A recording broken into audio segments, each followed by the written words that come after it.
sex and success. हॉर्मो रिया साना पुरव और जिंगी रिया जितव। Chris rain दुलाड़िया बुहा Mishra को जतो को सगुन नेवता और हबुन न्यापामिना नावा सांदी सांते। सिरजव पुथी मिनटी 28 रेबुन नेलेदा मानवा जिंगी रे सेक्स मिता में हित पीड़ित होतेते बापला कमी पुरव द एकेन लेक लिकातिकिन बापला वकान जुरी परी तालारिया हॉर्मो सम्मत काना। मेनखान सिरजपुथी 6 हटिंग रेबुन नेलिदा धरती रे मानवा को सांगियन साव सावते मानवा को तालारे बे लेक लिकाते हॉर्मो साना पुरवरिया बड़ी तेद हो नेल न्यामिना। बड़ी बुंगा साइतान दो धरती मानवा कोवा मोने बागान रे सेक्स मिता में हॉर्मो साना पुरवरिया आर मिटेन नावा तरीकाय अपनारा कोवा तीने एम कुसिया को जोतोगी आमरेन जुरी मेन कातेम हाताव दाड़िया कोवा सेबुन मेन दाड़िया जहाय तहाय सालागिम सेक्स दाड़िया जहान बड़ी दो बांग काना। आर नुआ बड़ी हुदिस दो मिमित मानवा कोवा मोने रे नित हबी अडी केटेज ते रहेत बीत आकाना।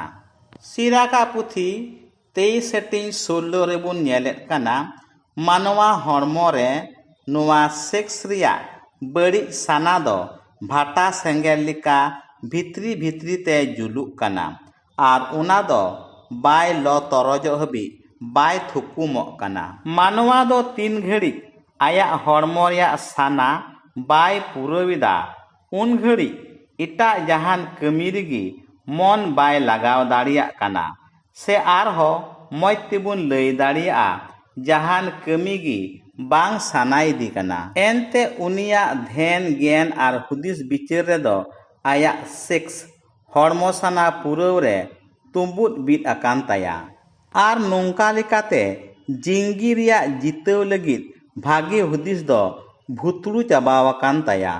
लेक उमर रे बापला काते बापला कमी सेक्स दो पुरव में जिंगी रिया नुआ कैलेंडर दो अपनार जोंग में बांखान आमा जिंगी रिया जितव दो बनुक तामा।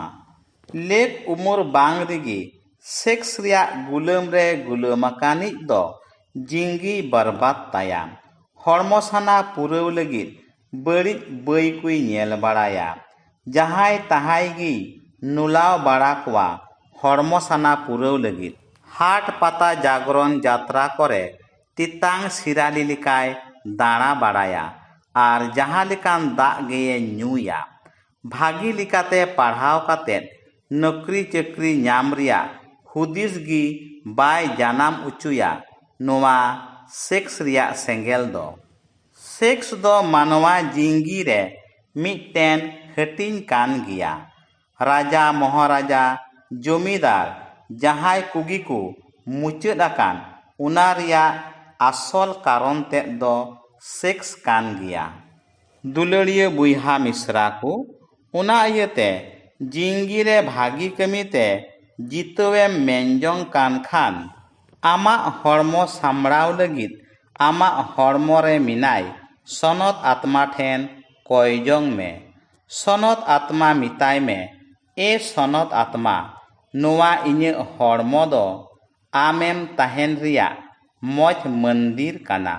नोवा इnye हॉर्मो मंदिर दो आमगी जुगाव जतन में आर मार्शाल बती जेरेद इन में जेमन जिंगी रिया लहानती रे मिमित कमी कोदोन नेल उरुम दाड़िया। आमेन।